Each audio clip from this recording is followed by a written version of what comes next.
You know, Kristen, side note, every time you say leftover confounding, I am picturing leftover pizza.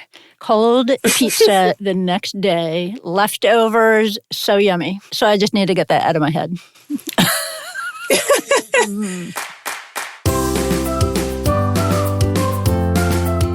Welcome to Normal Curves.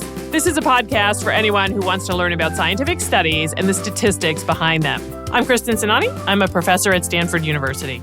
And I'm Regina Nuzzo. I'm a professor at Gallaudet University and part-time lecturer at Stanford. We are not medical doctors. We are PhDs, so nothing in this podcast should be construed as medical advice. Also, this podcast is separate from our day jobs at Stanford and Gallaudet University. Regina, today we are going to talk about autism. Autism? Oh no, is this going to be controversial? Are we going to get some unhappy fan mail? Let's hope not. This is a podcast about statistics, and we try to follow the evidence and stay clear of politics from any side. And to be clear, we are not doing autism and vaccines today. We are not looking at autism and Tylenol either. We may tackle those eventually.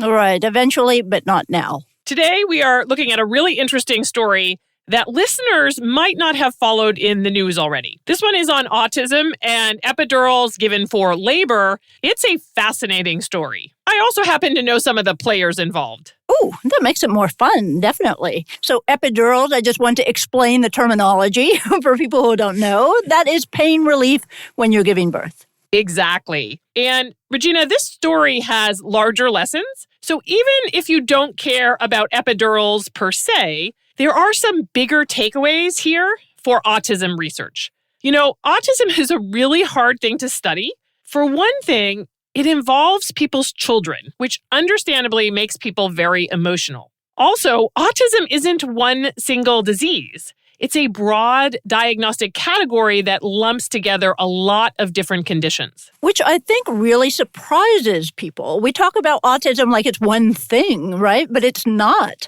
I think of it like cancer. Cancer is actually many different diseases all under one umbrella label. Exactly. And that heterogeneity makes it especially hard to study cleanly. Also, autism is statistically a thorny knot to untangle. There are a lot of confounders, and it's hard to statistically separate those confounders from causal effects. And that brings us to the statistical topics that we're going to cover today: Cox regression, statistical adjustment, inverse probability of treatment weighting, unmeasured and residual confounding, and sibling analyses.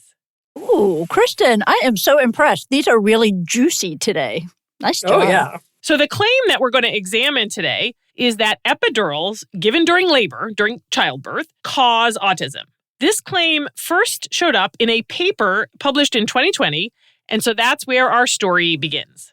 And we're also doing something a little different today on Normal Curves. We have a guest coming up later. Right. Our first guest who is not at the moment getting drunk for science. And to understand what I mean by that, everyone should go and listen to our holiday guide, episode 1, where we experimented on some intrepid journalists at the Science Writers 2025 conference in Chicago, where, yes, we tried to get them drunk.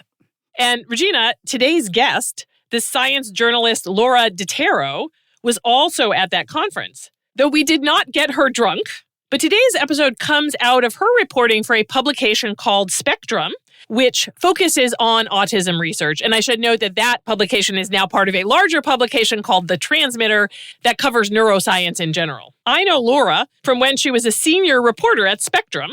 I used to occasionally help Laura and other reporters there with statistical questions. Her piece on autism and epidurals was published in Spectrum in 2023, and it won a Healthcare Journalism Award for Excellence. So we'll hear from her later about her experience reporting this story. Which is fabulous, and we will put a link to her piece in the show notes. Absolutely. So this story starts with a paper published in JAMA Pediatrics in 2020.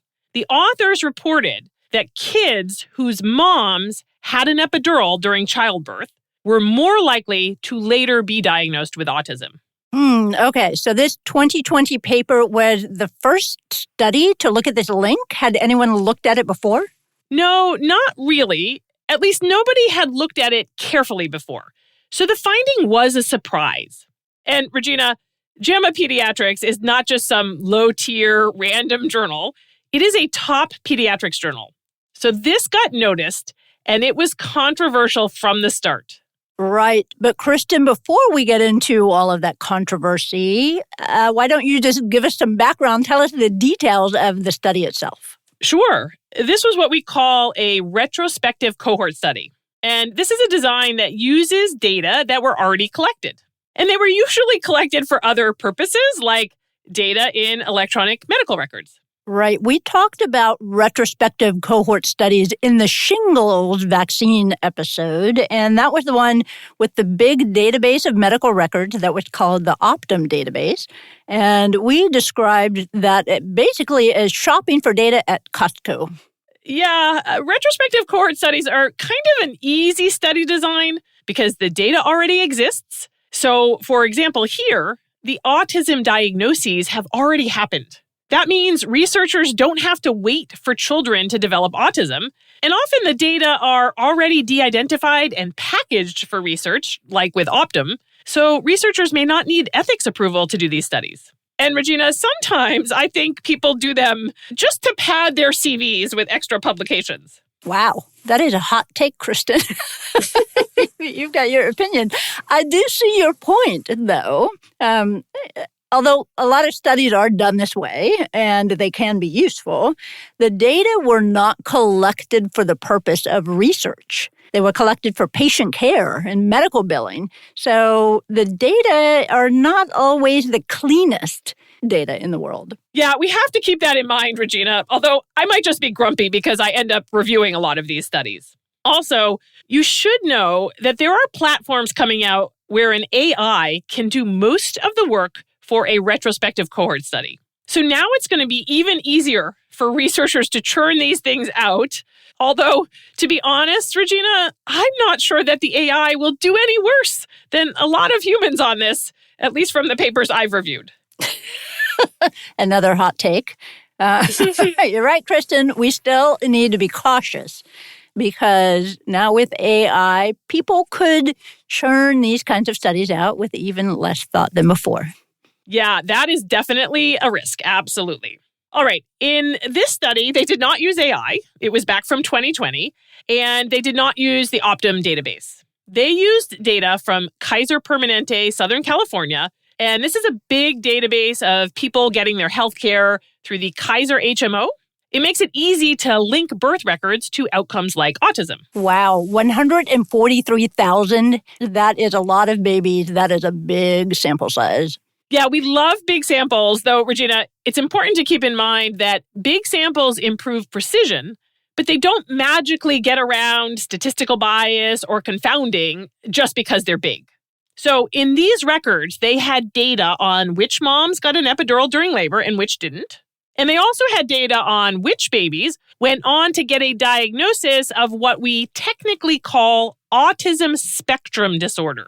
So that is the technical name for autism, to recognize the fact that, as we mentioned, it covers a lot of things. Exactly. But for simplicity today on this podcast, we're just going to call it autism. Okay, so the researchers were able to find this label, this diagnosis of autism from medical billing codes, correct? Exactly. Which we need to keep in mind means that there could be mistakes, right? These codes may not be perfect, so we could be misclassifying some babies. And that's one of the big problems with retrospective cohort studies.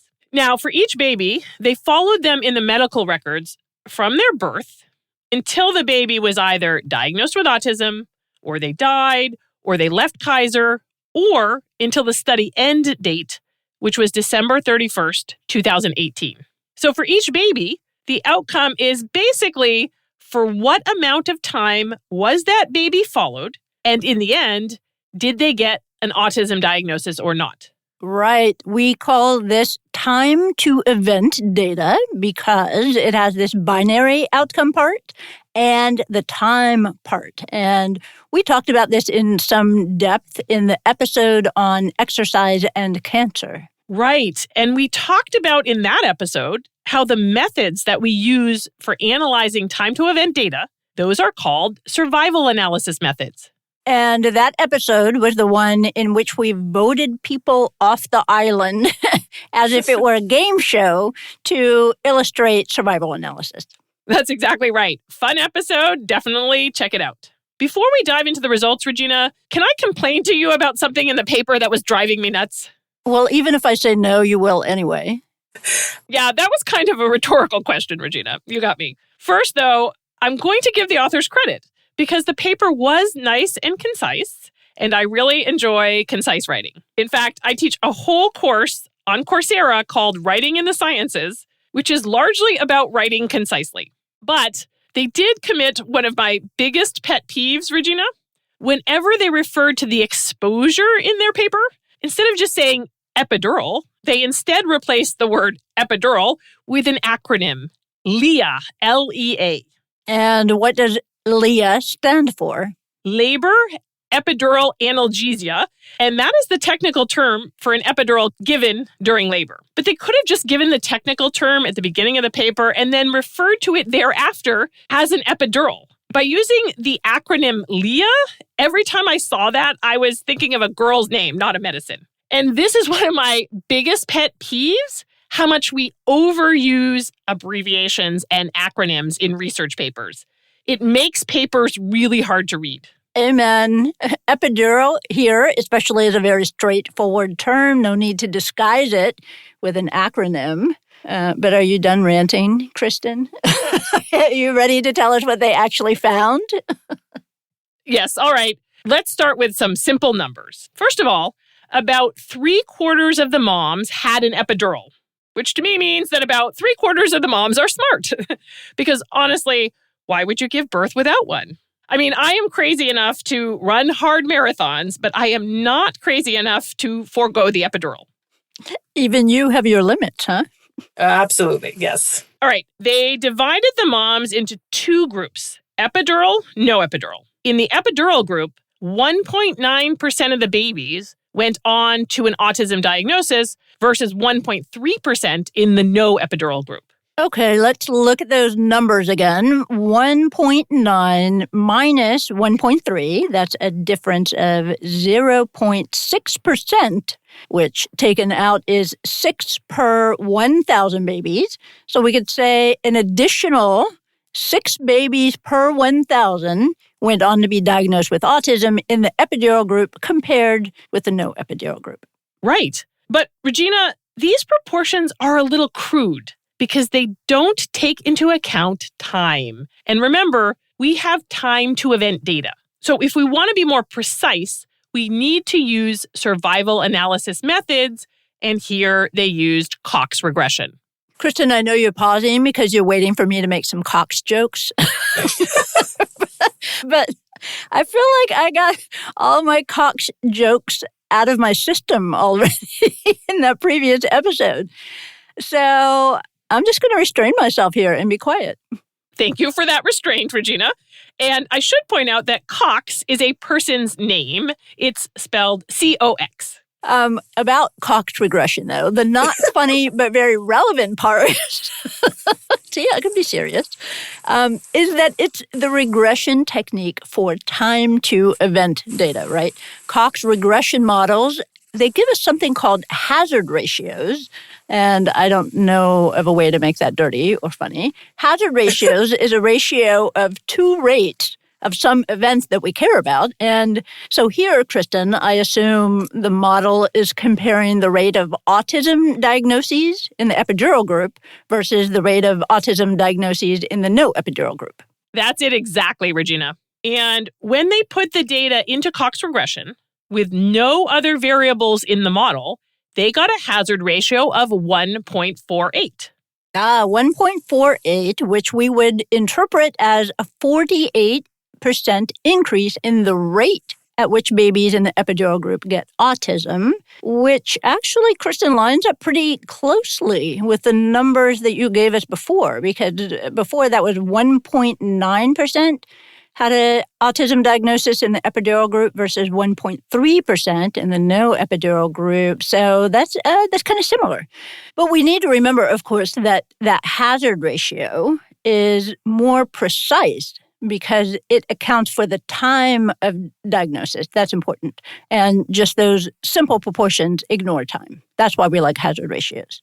But overall, Kristen, it looks like more autism in the epidural group, right? Yeah. But this, of course, does not mean that epidurals cause autism, because this is classic. Correlation is not causation. There are really important confounders here. Right. Correlation, not causation. We know that. Tell us about the confounders. Do you have any examples? Sure. For example, more educated, wealthier mothers are more likely to get an epidural. And also, women who have longer labors or more complicated births or bigger babies, they are also more likely to get an epidural.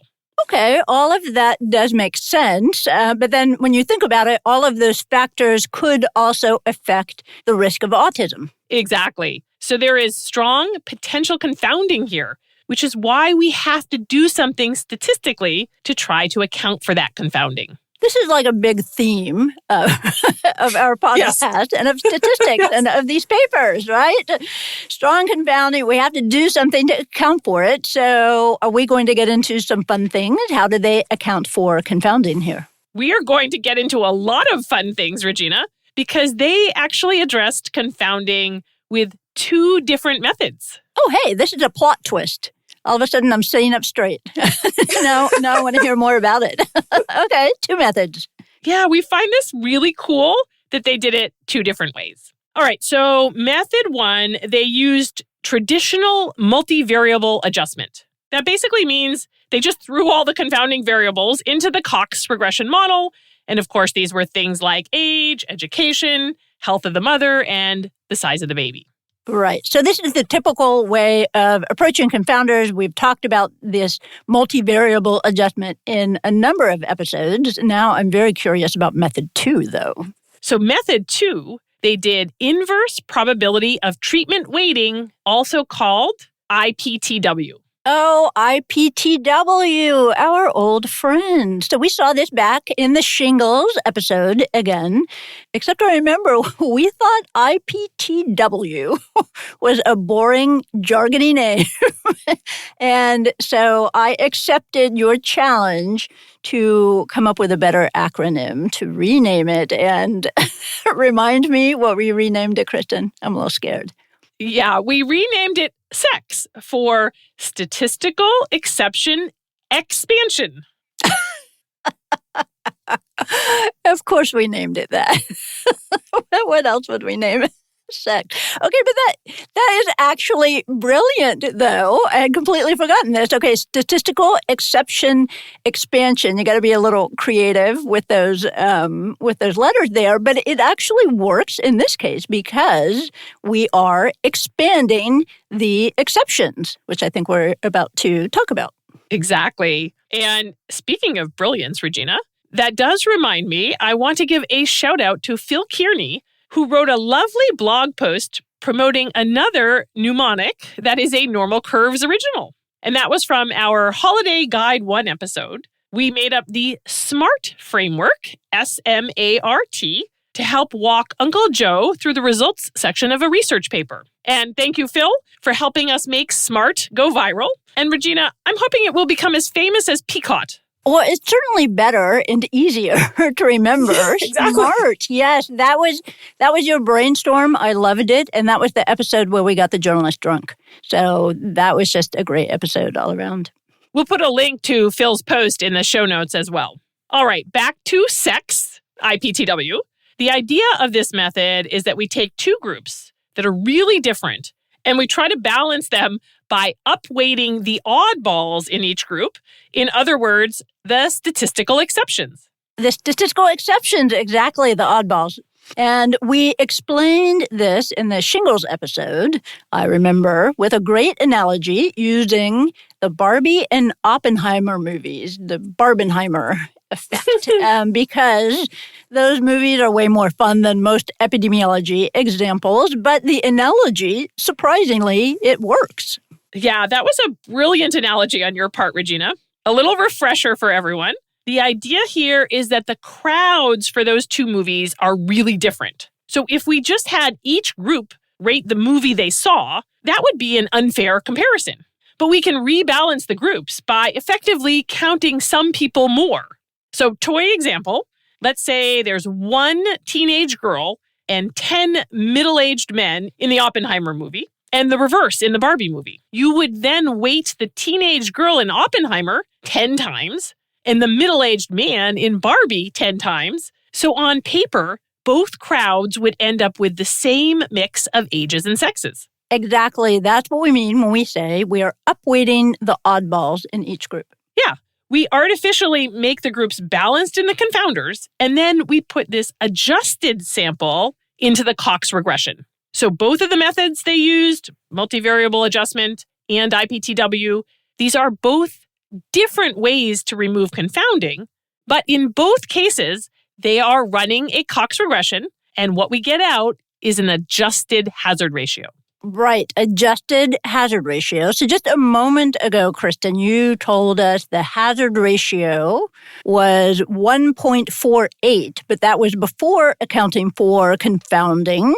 So when they used these two methods to try to adjust for confounding, how did that number change? Method 1 gave an adjusted hazard ratio of 1.37, and method 2 gave 1.38. Nice. They basically gave the same answer, which we like. We're happy to see that because both methods, they're really aiming to do the same thing. So it's giving us more trust in the results to see that whatever results we get out of that Cox regression, they're not completely dependent just on exactly which of those two methods you chose to use. Yeah, we like it when things line up mathematically like this. And it's also a little bit of a lesson, Regina, because sometimes we get really excited about newer, fancier methods like IPTW, but these don't always gain us anything over more old-fashioned, tried-and-true methods, other than sounding fancy. Well, that's not nothing. Sometimes the peer reviewer, like the fancy sounding method. Yeah, you got to impress a reviewer too. Okay. Exactly. You do. Okay, so let's look at those numbers again. Okay, you said 1.37, 1.38. That is a 37 or 38% increase in the rate of autism after controlling for all of those characteristics. Now, before controlling for all those characteristics, confounding, we had a 48% increase. So the fact that it went down from 48% to, 37, 38%, that is telling us that confounding, that stuff that we talked about, was indeed an issue. That's right. But these hazard ratios were still statistically significant, or as you like to say, Regina, statistically discernible. So the authors concluded that the association persists even after adjusting for confounding. Now, of course, Regina, they didn't come out and say epidurals cause autism. They put the obligatory cautionary line in the discussion. But it sounds like they were kind of implying that there is a causal link. So I can imagine, Kristen, someone reading this, looking at this, they could say, well, look, there's a statistically significant result after adjusting for confounding, and epidurals clearly happened before the autism diagnosis, so why can't we just say this is a demonstration or evidence of causality? What gives? Right. I can see a lot of people walking away thinking that, Regina. But as we've talked about on this podcast before, statistical adjustment is not magic. And just because we have, quote, adjusted for confounding, it doesn't mean that we have actually stripped away all of the confounding. We always have to worry about unmeasured and residual confounding. Right, like Botox. That's how we've described it in previous episodes. I still think that analogy works. So statistical adjustment is effective, just like Botox is effective, but Botox cannot remove all of your wrinkles, sadly. And statistical adjustment cannot remove all of your confounding. You're still going to have that residual and unmeasured, wrinkly confounding. Exactly. So, Regina, my first reaction in reading this paper is, oh, this is probably just residual or unmeasured confounding. And it turns out that was a lot of people's first reaction when reading the paper. The paper got a lot of attention, and it also got a lot of criticism from the scientific community. And that was actually a lot of what Laura wrote about in her article for Spectrum. Ooh, okay. I want to hear about all of the criticism and the blowback, but after the break.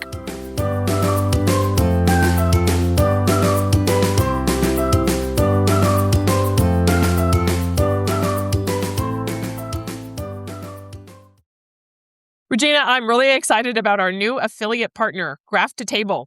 This is a web app that automatically extracts data directly from figures. I actually discovered it while sleuthing for this podcast and loved it so much that I reached out to them. So no more eyeballing a chart in a paper or getting out a ruler. Exactly. You upload one or more figures, and it automatically extracts all the data into a ready-to-use dataset with the variables already labeled. It is a huge time saver for me. For those who know a web plot digitizer, it's like that, but better. It is kind of magical. You can find them at graph2table.com. That's graph, the number 2, then table. Or you can link to them from our website, normalcurves.com. And Regina, our listeners get 20% off with the discount code normalcurves20. That's all lowercase. And using that code also helps support the podcast.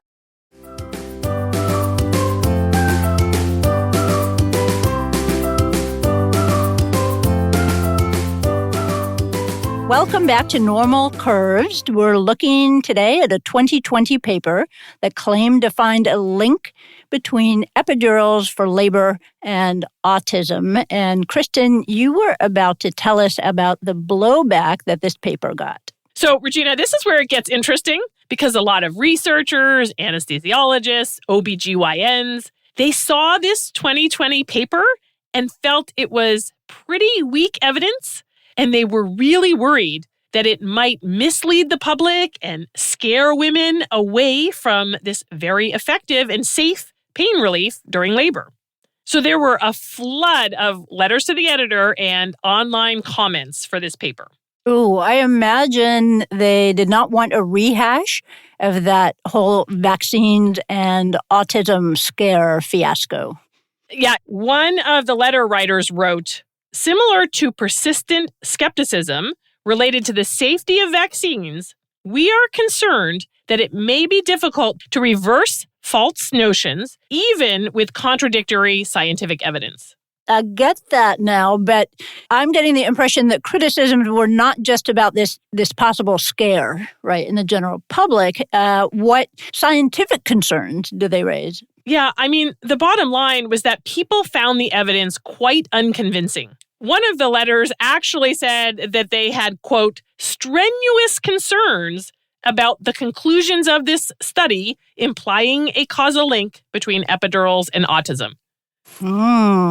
Strenuous concerns. That is very beefy, meaty language, especially for academia. Yeah. And maybe I've been spending too much time on Reddit, but I can't help but to try to translate what this would look like, subreddit. And I'm picturing something like, no, hard pass, or the side-eye GIF, you know, the one I'm talking about. I love that one. No, I actually don't. I'm not schooled enough in social media, clearly, Regina. But yes, strenuous concerns, that is really harsh language for academia. And one of the strenuous concerns that critics raised was that this association does not have a lot of biological plausibility. Ooh, I've been wondering about that. Okay, why not? Like, what are their arguments? Yeah, so scientists believe that the key brain changes associated with autism actually happen during fetal development, which is, of course, before birth. Epidurals are given during birth, so the timing does not make a lot of sense. Also, the medication is delivered locally to the mom around the spine, and hardly any of it reaches the baby. And even if a little bit did reach the baby, the amount is likely to be really tiny, and the exposure window is short. So it's hard to imagine how this could lead to autism. Okay, I feel like that's very plausible, what they're saying, that it's biologically implausible, the link. Yeah. The authors of this 2020 paper did have one biological hypothesis, but they ended up disproving it themselves. So epidurals are known to cause fever, and in their study, about 12% of the epidural group got a fever versus only about 1% of the no epidural group. and fever could plausibly harm the baby. But in their study, even though getting the epidural was strongly linked to fever, getting a fever was not at all linked to autism. So that cannot be the mechanism. Besides biological plausibility, Regina, the other major problem that critics pointed out is something we already alluded to, the worry about unmeasured and residual confounding. Right. Okay. Unmeasured residual confounding. Let's talk about that for a moment. Unmeasured confounding means we did not measure it, so we can't even try to account for it. That's right. This study, for example, did not account for some really important, what we call perinatal factors. And those are things that happen around labor and delivery, like birth complications, fetal distress, or oxygen problems. And these may be important confounders because they may lead a woman to get an epidural, but they also may be related to autism. Because a baby who is already having problems, they may have more complicated births too. And Regina, they did not account for these perinatal factors at all. Oh, that seems like a big weakness in the study. It is, yeah. And then, of course, Regina, there's always residual confounding. So as an example here, we talked about how maternal demographic factors like education and income are important confounders. But of course, we cannot measure those things perfectly. We don't have precise data on someone's exact economic situation. So if we don't measure these variables perfectly, we cannot adjust for them perfectly, and there's always going to be some leftover confounding. You know, Kristen, side note, every time you say leftover confounding, I am picturing leftover pizza. Cold pizza the next day, leftovers, so yummy. So I just need to get that out of my head. Yeah, leftover pizza, really fun. Leftover confounding, not fun. Regina, you know, something unusual also happened with this paper that Laura wrote about in her piece. On the same day that the paper was released, this was October of 2020, on that same day, a whole bunch of major medical bodies issued a joint statement saying that, hey, this JAMA Pediatrics paper does not provide credible scientific evidence that epidurals during labor cause autism. And they tried to reassure everyone that epidurals are safe for both mothers and infants. These medical bodies were groups like the Society for Pediatric Anesthesia and the American College of Obstetricians and Gynecologists. Wow. Okay, so no slouches when we're talking about these medical groups. Yes. And the fact that their joint statement came out the same day as the paper. First of all, how did that happen? They got an advance copy of the paper, and there were enough doctors in these groups that were concerned about the paper and the conclusions that they managed to get together and all agree on a statement and to send out immediately. And I think that really said something. That is no small feat, yeah. And Kristen, just thinking back on everything that we've been talking about today with this paper, it's interesting because the concerns that we are talking about here, they're a little different than the typical concerns that we encounter in this podcast when we're going through papers. It's not that there are errors. So can you talk a little bit more about that? Yeah, a lot of times what we're pointing out in papers, Regina, are what we call statistical cockroaches. This paper did not have any statistical cockroaches that we found. We think they did their modeling correctly and soundly. They did 2 different methods. So the methodology is not wrong. It's just inherently weak. The misstep here is not in the statistics per se, but it's in how we interpret the results. So a lot of scientists looking at this would simply say, yeah, it makes sense that these 2 things go together, but there's no good reason to think that the relationship is causal. So with something like this, the next natural thing to do would be to try to replicate the whole thing, replicate the results, maybe adjust for those extra confounders like the perinatal factors you talked about earlier. So what about replications? Has anyone done that? Oh, yes. There actually have been numerous replication attempts now. This got a lot of attention, and people wanted to see, did they find this in their own datasets? And this is good. This is how science is supposed to work. Regina, the first replication came out actually very quickly in 2021, and it was published in the same journal, JAMA Pediatrics. Fun fact, the senior author on that paper is Dr. Alexander Butwick, and he is a professor of anesthesiology at Stanford University, And he also happens to be one of my best former students. Well, then the statistics ought to be amazing. Oh, yeah. I mean, I'm going to take full credit, of course, for the robustness of the statistics in that paper. Regina. Actually, Regina, Alex was one of my best students ever. He is super sharp and was just an all-around star in my classes. And anecdotally, I have to say, the anesthesiologists in general have been some of my best statistics students in my several decades of teaching at Stanford. Regina, I think it must just be very competitive to get into anesthesiology. They also have to do a lot of math, actually, I believe. Oh, yeah, that's a good point, Regina. So maybe a lot of them are just naturally quantitatively inclined. They also have the good drugs, and they are your favorite people during labor. So Alex partnered with a researcher from Canada, and they used data from the province of Manitoba. They had about 123,000 births, and they used a very similar design to the 2020 study because they were trying to replicate it. So singleton births, vaginal deliveries, and births from 2005 to 2016. One interesting difference between the populations, though, Regina, that I noticed, only 38% of the women in this data set got epidurals, and that's about half the number from the American paper. Oh, that's interesting.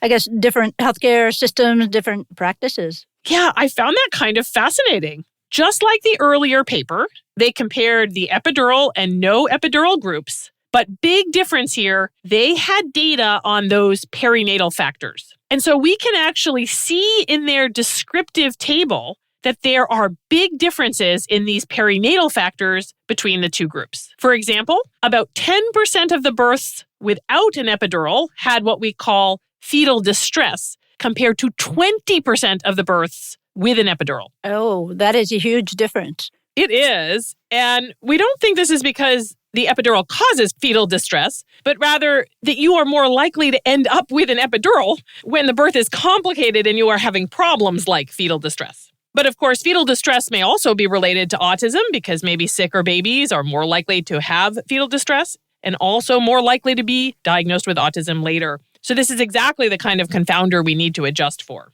So it's good that they controlled for this. What did they find? In the raw, unadjusted data, 2.1% of kids in the epidural group were later diagnosed with autism versus 1.7% in the no epidural group.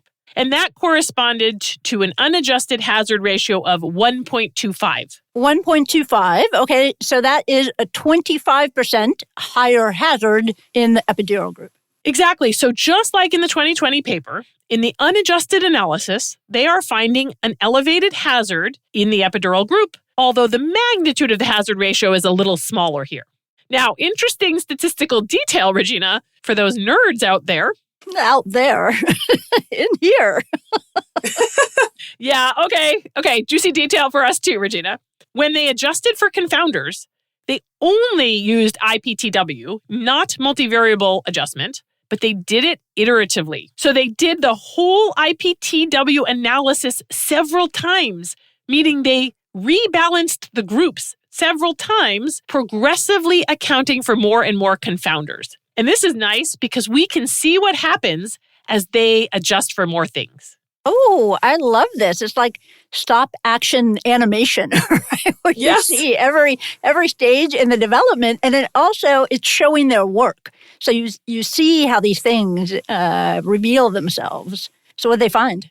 So, Regina, when they adjusted for the basic socioeconomic factors like income, the hazard ratio didn't really change. It was 1.28. But when they added pregnancy and mom-related factors like maternal health and smoking, the hazard ratio dropped to 1.15. Oh, 1.15. So now we are down to a 15% relative increase in the rate of autism. So already we're seeing that a lot of that original association, that increased hazard rate, it's getting explained away by those confounders. Exactly. And in the final model, when they additionally adjusted for perinatal factors, things like the fetal distress, the hazard ratio dropped to 1.08 and was no longer statistically significant. Oh, wow. 1.08 is just an 8% relative increase in the rate. And again, you can actually see the confounding being stripped away in action in real time. And it's left us with what is basically then just a null result. Right. Hazard ratio of 1.00 would mean a 0% increase in the rate of autism. Because when the groups have equal rates, that means you are dividing two equal things and you get a ratio of exactly 1. 1.08 is very close to 1.00, so it's almost completely null. Regina, after this IPTW analysis, they did another analysis that's even stronger, what's called a sibling analysis. And this is where they compare siblings within the same family, where the mom had an epidural for one child, but not for the other. Oh, I love it. So it's like they are their own control in a way. Yep. And so that can control for a ton of the really important shared confounding that we couldn't easily measure, like genetics, right? Or family environment and all these things that you can imagine really do strongly affect autism diagnoses. It is a stronger design, but of course, you need a huge data set to do this, because you only get information from families where the epidural status differed across births, right? You need enough moms who switched it up, had an epidural with one child but not the other, and that's not common. But with 123,000, there's enough of those pairs in the dataset. And in that sibling analysis, the hazard ratio was 0.97, so below 1 and not statistically significant, meaning the baby who got the epidural, compared to their sibling who didn't, they did not have a higher risk of autism. So basically, no effect at all. Right. 0.97 is pretty much 1.0, no hint of an association. So the conclusion from Alex's paper was they did not find an association between epidurals and autism. Wow. So a total opposite conclusion from the previous paper in the same journal in just the last year. Yeah, exactly. And this made this a really interesting story for Laura to report on. Interesting side note, Regina, when Alex's paper was published in JAMA Pediatrics, it garnered an editor's note. Ooh, fancy. Getting an editor's note in a journal, that is, I don't know, kind of like your book getting a book review in the New York Times. It's a big deal.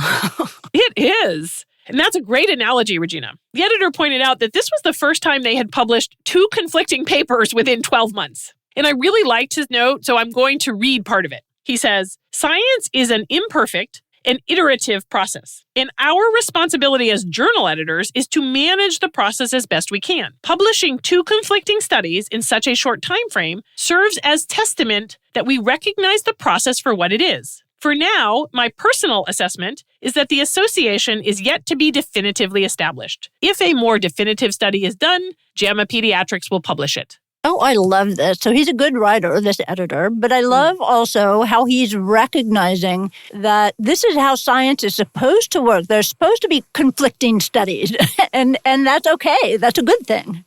Yeah, follow-up studies are a good thing. And Regina, this story does not end here, because after Alex's paper, there were a slew of additional replication attempts and even some meta-analyses. Okay, so follow-up studies right after the break.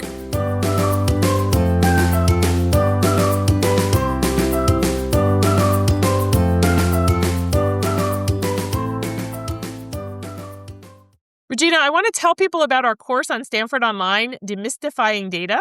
If you like how we teach here on the podcast, using case studies, real examples, and intuitive explanations, that's exactly what this course does. Yeah, it's basically normal curves, but in course form. Yes. So if you've ever dreaded statistics or felt intimidated by it in the past, this course is designed for you. And there's good news on the price. Yes, because so many people asked for it, Stanford Online has lowered the price of the course to make it more accessible. We are really excited about this and hope that it means that more people can take the course and feel more confident working with data. You can link to that course from normalcurves.com.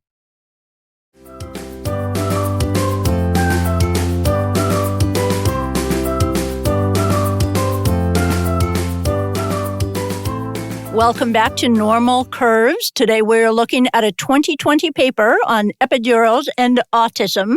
And now we are getting to the slew of follow-up studies. After Alex's paper, a bunch of other groups published similar studies. I'm going to highlight a few of them because the pattern is pretty striking. 2 more papers came out in 2021, and they were both published in the same issue of JAMA. Oh, JAMA. That is even one tier above JAMA Pediatrics in the prestige hierarchy. It is, yes, because we've now dropped the pediatrics part. So this is now all of medicine. Quick summary of the 2 studies. One study was from Denmark, about 500,000 births. And in that study, the unadjusted hazard ratio was 1.29. After full adjustment, it dropped to 1.05. The other study was from British Columbia, almost 400,000 births. Unadjusted hazard ratio was 1.32. Adjusted dropped to 1.09. Wow, that is amazing consistency. So I've been taking notes here, right? I got all your numbers because I know you like your numbers. So if we include Alex's paper, we can look at the unadjusted hazard ratios, the raw ones, and we have 1.25, 1.29, 1.32, which is just beautiful, right? Yeah. And then after statistical adjustment, we are at 1.08, 1.05, and 1.09, which incredible. Which, again, it's just gorgeous. It's beautiful to us statisticians. It might not be obvious to everyone, but we can look at those numbers and we feel reassured because we know that they are similar enough. We're going to have a little bit of variability, sample to sample, study to study, but they're so close enough that it gives us more trust in the conclusions and the pattern. Yeah, from our point of view, this consistency is actually really amazing that it's so tight. And remember, we have different countries, different healthcare systems, different rates of epidural use, different autism rates, but this same basic pattern repeats, and they are so close. It's amazing. Regina, both of those additional 2021 papers also did sibling analyses, just like Alex did. The results from the sibling analyses, they got 1.05 and 1.07 as their hazard ratios. Remember, Alex's paper was 0.97, so they're all, hovering right around 1.0, no association. But we're not done yet, Regina. Another paper came out in 2022, and this was a massive study from Scandinavia, Norway, Finland, and Sweden, about 4.5 million births. I think the technical term for that is ginormous. That is a ginormous sample size. Ginormous, yes, huge. I feel like we should make a penis joke here. Look at you. I didn't even go there. Okay, not going there. All right. But in that huge study, the adjusted hazard ratio, I'm starting with the adjusted hazard ratio here, that was 1.12. Again, consistent. Yeah, we've got like 1.09, 1.05, 1.08, 1.12. So very consistent. In this case, though, Regina, this hazard ratio was statistically significant, meaning statistically different than a null hazard ratio of 1.00. And that's just because there's such a large sample size here that we have extreme precision. For the nerds out there and in here, the confidence interval was 1.10 to 1.14. Oh, yes. Really narrow, right? The nerds can see that.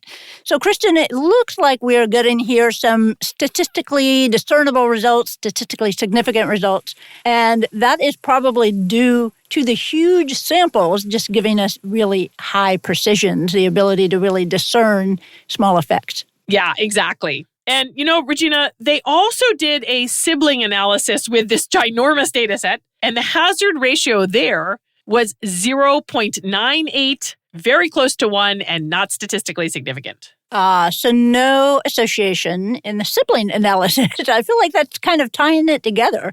No association in the sibling analysis and a significant but tiny one in the non-sibling analysis that could just be residual confounding. Yeah, exactly. And this 2022 study lines up very nicely with another study from 2024. So I'm just going to share this last study. So once a bunch of individual studies had been published on this topic, then people started doing meta-analyses where they pool the results from multiple studies. The most complete meta-analysis that I saw was from 2024 in the Journal of Pain Research. Regina, they pooled data from 7 studies, including the original 2020 paper and the 3 papers from 2021 that we talked about. This did not include the data from the Scandinavian study. The pooled hazard ratio came out to be 1.12 statistically significant, so exactly the same as the Scandinavian study. Regina, they also tried taking out the 2020 study because that one had a much bigger hazard ratio than the rest of them, so it was a bit of an outlier.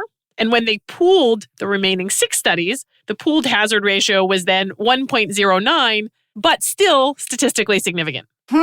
Okay, so looking over all of the evidence so far, we now have 2 very large studies that suggest that after you adjust for confounding, we have a tiny increase in risk that's statistically discernible, statistically significant, and the magnitude is about a 9 to 12% relative increase in hazard. And it's very consistent. We've seen that. So now the question that we ask ourselves is, could this be a small but real causal effect? Yeah, Regina, that is a possibility that we have to consider. We are getting a tremendous amount of consistency across studies. Think back even to Alex's study. He had an adjusted hazard ratio of 1.08. That is very close to 1.09 and 1.12. That one did not come out statistically significant, but he did not have a ginormous sample. He had a large, but not ginormous sample, so it wasn't quite as precise. So, Regina, there could be a real but very small effect here. We can't rule that out. I personally think, though, that the more likely explanation why we're getting hazard ratios close to, but not quite 1, is that what we are seeing is probably just residual confounding. Remember, we can never perfectly remove all confounding. We are always left with a little bit of leftover confounding. And to me, the sibling analyses are more convincing because that design precludes a lot of confounding. And remember, in the sibling analyses, none of those results were statistically significant, and all of the estimates were even closer to 1. So that suggests to me that the 1.09, 1.12 that we're seeing, those might just be residual confounding. Kristen, all of this reminds me of the vitamin D episode where we talked about how hard it is to study vitamin D. And it seems like it's also really hard to study autism in observational designs because autism, from what we know, seems to be really intertwined with other variables. And with vitamin D, didn't we liken it to a big ball of string, right? Where it's really hard to untangle just one thread from that entire ball. And it seems like autism is so complicated, it might be the same thing. Yeah, I think it's very similar, Regina. Except for vitamin D, we had a way out. We had a way to cut all the strings because we could do randomized trials for vitamin D. We can't do randomized trials here because women don't want to be randomized to get an epidural or not, right? It's a pretty personal decision. And even if a woman was willing to be randomized, if she got put in the control group, there's a good chance that she might change her mind halfway through. I can imagine there might be a lot of non-compliant in the control group once the pain starts hitting.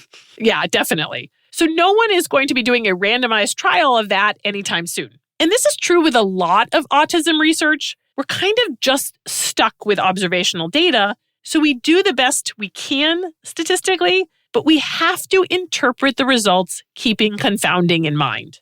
So, Kristen, I think now is a good time to bring in our pre-recorded discussion with Laura and share her take on this entire saga. Yes, I'm going to play that now.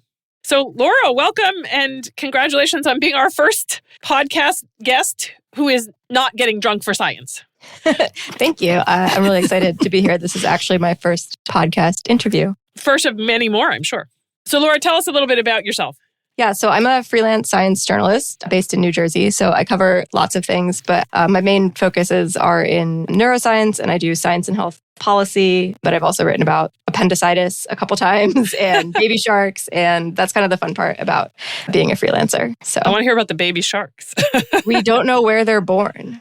Oh, interesting. That's the story. That is fascinating. I'm not sure we can cover that on normal curves, but I want to learn more about it anyway. Regina, there Probably. might be statistics behind that somewhere. There might Maybe. be. And we Yeah. can play the Baby Shark song. Oh, the baby shark song was actually what led me to the baby shark story, because my grown-up brain was looking for something to think about while listening to that song over and over and over and over again. And so then it just made me want to write a story about baby sharks. And then I found this story about how we don't know where the baby sharks are. And some guy invented a thing that you put in the mommy shark so that when they give birth, it sends a signal to a satellite. Wow. Yeah. I love that story.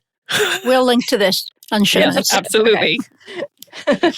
So, Laura, tell us a little bit about how you got wind of this story, because the original paper came out in 2020 in JAMA Pediatrics that we've been talking about. And then your story was in 2023 after a lot of the follow-up was done. How did you get tipped off onto this story? Yeah, so when the first study came out, my colleague at the time, Peter Hess, who was another reporter at Spectrum, covered the study and some of the initial, skepticism and research response. And then at the time, I was writing a newsletter called Null and Noteworthy for Spectrum, which covered null results and replications.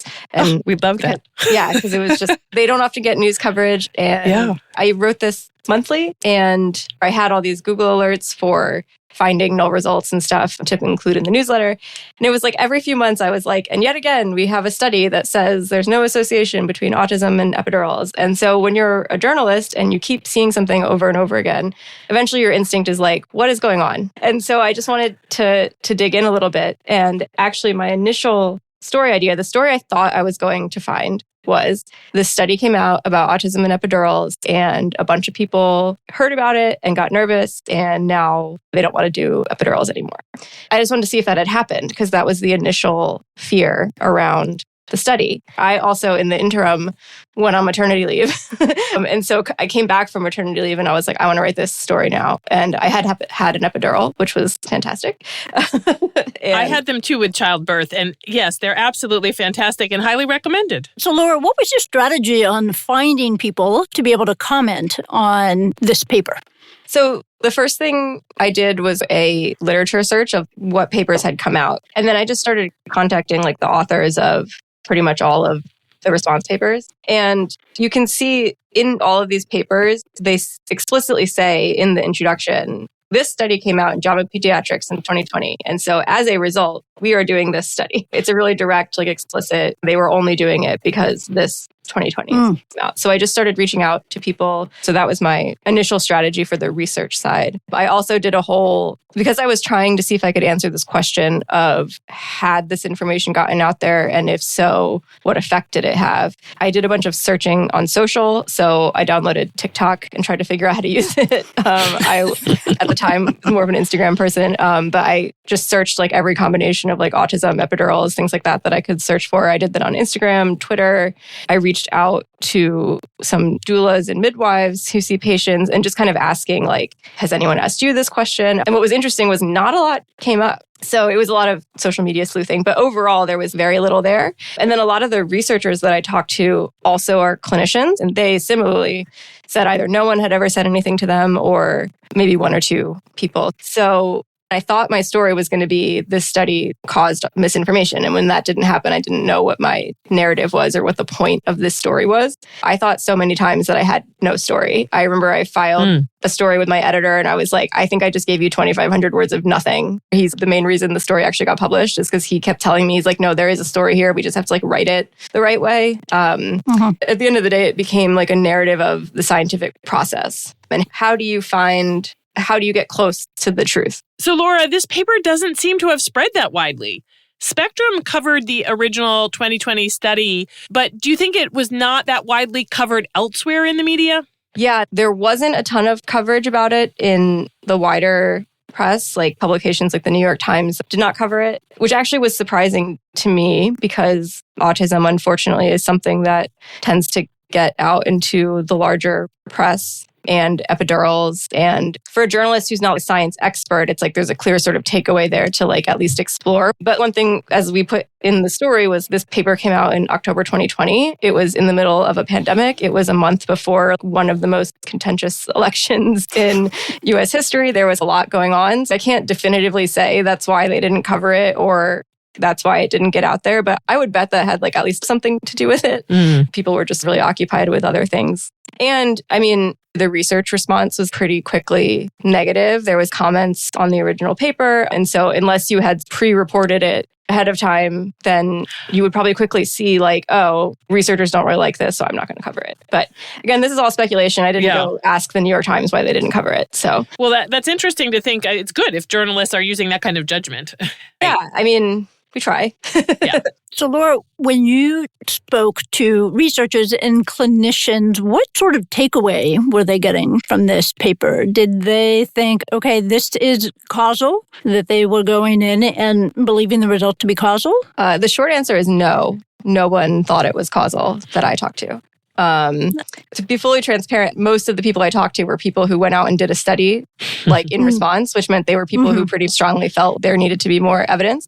But that means those were also the people who looked at the study really closely and looked at their own data. And there wasn't anyone I talked to who at all was concerned or thought there might be any real... I mean, no one can say there's no association, but if there was a real association, it's very, very, very small. Right. And even there was a couple papers that came out that found small associations, and those papers say they think it's confounding. I also wanted to point out the original 2020 paper never says epidurals cause autism. Yes, right. And they're pretty careful to not say that. And that was something that my sources pointed out. But they were like, anyone who reads this is going to take that away. You don't put out a study that says we found a correlation between autism and epidurals if you don't think there's something there. If you think your association is completely due to nothing, you wouldn't put it out there. But I think it is important to note that these researchers weren't going around saying that epidurals cause autism. Yeah, I believe we said that they put the obligatory cautionary line in there. Yeah. Right. And I will note that the researchers of the study did not talk to me. They answered my email. I emailed them a whole bunch of detailed questions, and they basically responded with the same language that was in the conclusion of the paper. So they didn't really tell me anything new, and they didn't answer any of my specific questions, and they did not want to talk. I wonder if they got a lot of flack when it was initially published and they decided to not interact with the media because they were getting a lot of pushback from the scientific community. But I do think they published other similar studies on other topics after this. So if the blowback bothered them, it doesn't seem to have I think they even published on autism and epidurals again. There was a study, that did find some association. So I think they were, So, Laura, the researchers you spoke with were skeptical of this 2020 paper from the start, even though it did find a statistical association. What were some of the reasons for their skepticism? So one thing to point out is that statistics are not the whole story. They're super important and they give you so much information, but they can't tell you everything. So one of the questions we're always taught to ask as science journalists is, what is the mechanism? How would an epidural potentially cause or increase the likelihood of autism? And this was an issue that came up in the reporting a lot because most of the scientific community, we mostly believe that autism is largely genetic, perhaps gene-environment interactions. But brain development happens really early on in pregnancy, right? In your first trimester, you're building something crazy like 100,000 neurons a minute. That's when brain development is happening. And, if you look at biological studies of what genes linked to autism do in the brain, it's stuff super early about how neurons form and how the layers in the cortex form. And so one question that came up is if those processes are related to autism, how does something that happens over the course of a few hours at the end of a pregnancy contribute? Which again, is not to say that it doesn't, but you have to ask, how could that be happening? And it gets to this question of why do you do a study? One of my sources said, just because you have data is not a good reason to do a study. So before this 2020 study came out, scientists had never wondered if epidurals cause autism. There had never been clinical reports of this being a concern. There weren't data of babies whose mom got epidurals showed developmental delays a few months later. None of that was there. And that would be a reason why you'd go, oh, there might be something going on here. Let's go look in our data and find out. I think that's a really important part when you ask this question of oh, they found this little association. Is it real? It's important to bring in all this other non-statistical evidence and context of, again, why were you even looking for this in the first place? I point this out in the story, but they don't cite real biological evidence in the paper either, which is something that sources pointed out to me you would normally expect in a study like this. The only real study they cite is a 1998 study on 11 baby rhesus monkeys. And people questioned if the dose those monkeys got was even relevant for the kind of dose a human baby would be exposed to through their parent. So I just think it's really important to think about this isn't happening in a vacuum. There's real biology involved, and you can't just pull associations out of nowhere. Regina, I think Laura just backed up my hot take from earlier that sometimes people do retrospective cohort studies just because the data is there and it's an easy publication. Let's throw some data on the wall, find some association and publish it. I'm not saying that's what the researchers here did, but that's always one of my concerns with retrospective cohort studies. So Laura, what you're talking about here, these are sophisticated statistical ideas. And you're writing for an audience, yes, of researchers, but not all of them are statisticians or love statistics. So what was your thought process in how you're translating these ideas to be broadly accessible and understandable? This was one of those times where my own lack of knowledge helps because I am not a statistician. I do not have a PhD. I am an English major. I know about science from doing science journalism and talking to a lot of scientists all the time. And so I think writing at a level that I understood it, using metaphors that I understood or using, ways of explaining things that I understood was sufficient for our readers. And there's a lot of stuff I was like, oh man, I wish I had listened to your podcast episode about my story before I wrote the story. But I wasn't doing a deep dive on the statistics. I was telling the story of how the research community responded to this really interesting paper in an interesting way. This doesn't happen very often, that someone publishes a paper and then a bunch of researchers are like, I want to publish a paper too. And then they rush to put it. That just doesn't happen very often at all. So the statistics were necessary to that story, but not at a level where I really needed to deep dive into, for example, what a Cox regression is or a hazard ratio or that sort of thing. So how would you summarize this in one sentence? What would be your nut graph here? Well, a nut graph is usually 3 sentences. Okay. 1 to 3 one sentences. Is a challenge. Let me think. My summary was that scientists saw a result they weren't sure about, and they did a lot of work to try to make sure the correct information was put on the record. Nice. Very nice. Yeah, and so we said a couple of times, this is a story of the scientific process working as it should. Great. This has been a really great conversation, Laura. And we always wrap up on normal curves by doing our smooch rating scale and our methodologic morals. And we're hoping that you'll join in on that today. I will do my best.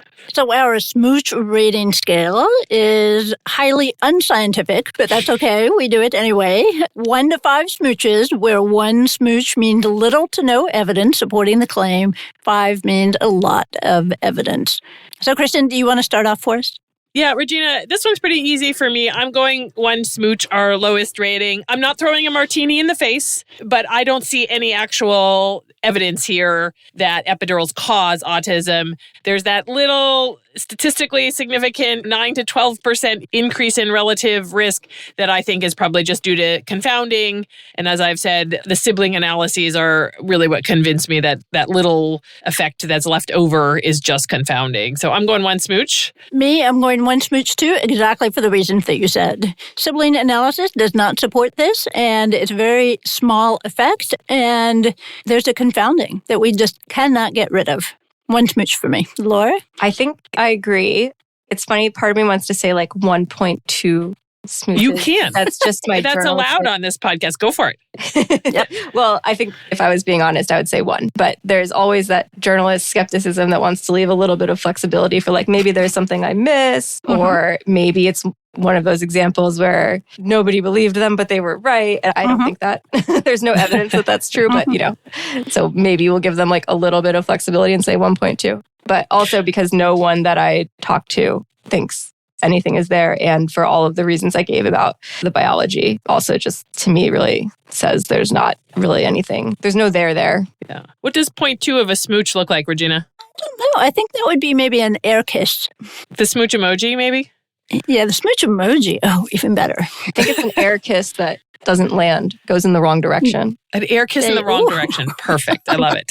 Yeah. And we also do methodological morals, where we try to pull out something from the episode that's not just about this particular claim or the subject matter, but what are the bigger lessons we can learn about scientific evidence or the methodological process or statistics. And they're a little like Aesop's fables, maybe, or kind of fortune cookie. And maybe Kristen and I will start with ours, and that might inspire something in you. How about that? Kristen, go ahead. What do you have? I'm going with, Regina, every time you adjust the model and the effect gets smaller, that's the universe whispering, maybe don't build a causal story out of this. So I'm thinking of the 1.25 to 1.15 to 1.08. You can see it shrinking. That's a good clue that we've got a lot of confounding going on. What about you, Regina? I think I'm going to go with consistency across studies is gold. And that was getting to the idea that we had so many different studies with different populations and different study designs, but we were seeing consistent effect sizes in there. And that is really telling us something. That's giving us confidence in the results. I love that, Regina. Laura, do you find any inspiration in these? Anything you want to add? Okay. I think my moral is that there's more to the story than the statistics. I love it. Yeah, the story always matters to the science, and you need to think about the context in which your statistics appear. As a statistician, I still love that. I'm so glad. We're not offended that everything is not statistics, because that is what we try to do on normal curves, is to put things in context and it's not just about the numbers. I love it. Yeah, if you don't have numbers, you're a bit lost, but they're also not enough on their own. Yes. Love it. This has been so much fun, Laura. Yeah. Thanks. I never get to just spend an hour talking about a story that I worked on for months. So thank you. Thanks so much, Laura, for being our first non-drunk guest on the podcast. Hopefully the first of many. And thanks, Regina. This was a lot of fun. Thanks, everyone, for listening. Thank you so much for having me.